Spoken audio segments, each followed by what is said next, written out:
और देश भर में कई राज्यों में हर दिन काफी तेजी के साथ कोरोना का वायरस फैलता जा रहा है। पिछले 24 घंटे में 62,000 से ज्यादा नए मामले सामने आए।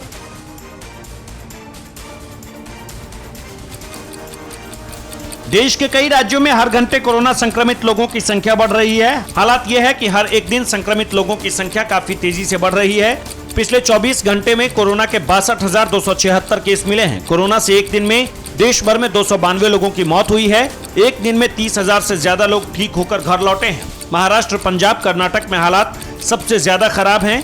गुजरात में भी कोरोना काफी तेजी से बढ़ रहे हैं। देश में कोरोना के एक्टिव केस 4,49,000 के पार है। हालात को देखते हुए देश के कई राज्यों में काफी सख्ती बढ़ा दी गई है, तो कई जगहों पर नाइट कर्फ्यू लगा दिया गया है। और महाराष्ट्र में हर दिन कोरोना की वजह से हालात खराब हो रहे हैं। अब राज्य सरकार ने 28 मार्च से नाइट कर्फ्यू का ऐलान कर दिया है।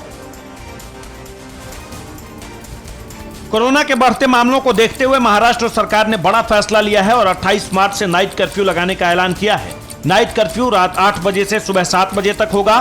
मॉल बाजार बंद रखने का आदेश दिया गया है। लोगों से कोरोना गाइडलाइंस के पालन करने की अपील की गई है। जिले के डीएम हालात के आधार पर लॉकडाउन लगा सकते हैं। इधर सीएम उद्धव ठाकरे ने कहा कि खतरा खत्म नहीं हुआ है, बल्कि यह और बढ़ गया है। सीएम ने कहा कि लोगों को यह समझने की जरूरत है और इसीलिए अब सख्त कदम उठाना अनिवार्य हो गया है। अभी महाराष्ट्र में हर दिन कोरोना संक्रमित लोगों की संख्या काफी तेजी से बढ़ रही है। तो एक तरफ महाराष्ट्र में 28 तारीख से नाइट कर्फ्यू का ऐलान, वहीं तेजी से बढ़ रहे कोरोना को देखते हुए केंद्र सरकार ने राज्यों और जो केंद्र शासित प्रदेश हैं उन्हें चिट्ठी लिखी है। ये कहा है कि त्योहार पर सख्ती बरतनी अगर जरूरी है तो सख्ती लागू कीजिए।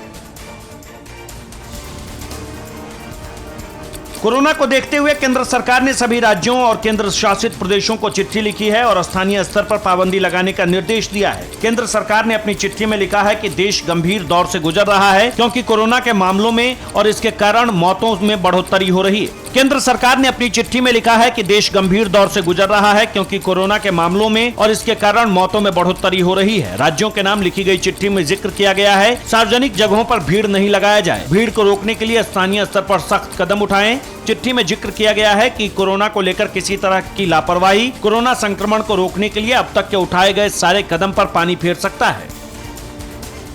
तो वहीं कई राज्यों में कोरोना से निपटने के लिए सख्ती बरती जा रही है। अब कर्नाटक सरकार ने बड़ा फैसला लिया है और कोरोना रिपोर्ट नेगेटिव आए बिना बेंगलुरु में किसी की भी एंट्री अब नहीं हो सकेगी। बैन लगा दिया गया है।